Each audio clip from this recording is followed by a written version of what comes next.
Kita berlanjut kembali deh listener. Pak Sugiharto ini memang punya keunikan dengan produknya. Kalau kita bilang batik, sebenarnya ya nggak murni-murni batik ya Mbak Eti ya, karena ada unsur-unsur lain di situ.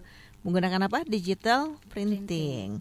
Bagaimana bisa menyukai sesuatu yang rumit ini Pak Sugiharto? Apakah memang menjadi terobosan untuk lain dari yang lain gitu? Sebetulnya tidak menyukai hal-hal yang rumit. Awalnya kita berpikir simple, tapi ternyata karena kita belajar dan ini sesuatu hal yang baru, kita berpikir kok rumit ya. Tapi setelah itu menjadi kebiasaan, ya setelah kita bisa, ya akhirnya sebetulnya simple. Nah, jadi kalau memang kita mau berinovasi, ya kita berpikir yang sederhana dan yang simpel dulu. Jangan sesuatu yang rumit. Nanti kalau rumit, ya kita udah loyo duluan. Tapi memang pada prosesnya kadang kita dengan keterbatasan kemampuan, pengetahuan, ya kita secara manusiawi, waduh kok susah ya. Nah itu tinggal daya tahan kita aja sih untuk mencari solusinya. Oke, selamat pagi juga ya. Ini untuk Pak Petrus. Dari penelitian yang kita lakukan terhadap konsentrasi pengembangan produk, ini kan pasti memerlukan waktu dan biaya. Apakah ini bisa kita masukkan juga sebagai cara untuk menghadapi persaingan global katanya? Ya, gimana Pak Christian? Pak Petrus punya pertanyaan nih. Betul, memang kunci dari menghadapi persaingan itu adalah tidak pernah berhenti, termasuk berhenti dalam pengembangan produk atau inovasi.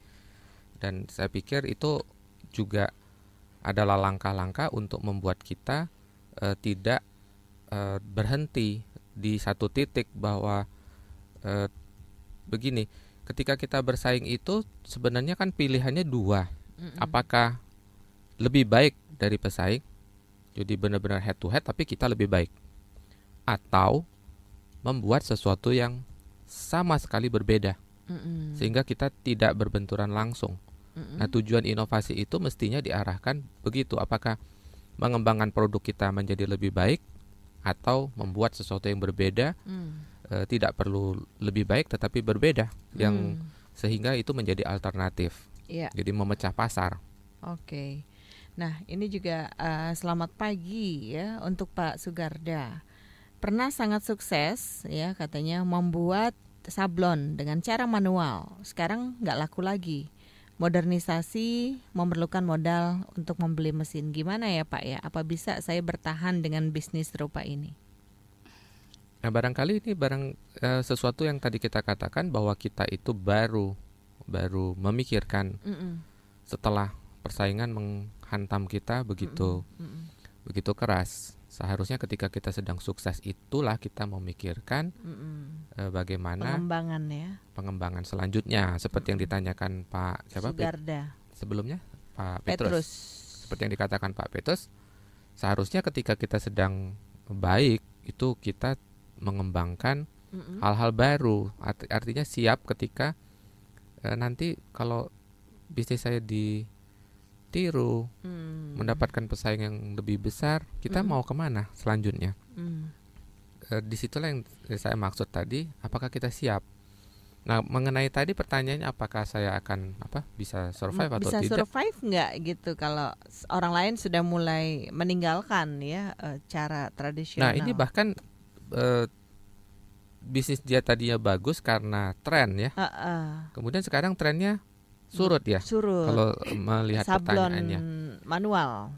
Iya, berarti kan memang juga di dalam suatu bisnis itu kita juga harus berpikir apakah bisnis kita ini musiman atau bisnis yang jangka panjang. Nah, itu kan terbukti ternyata bisnis juga ada yang musiman.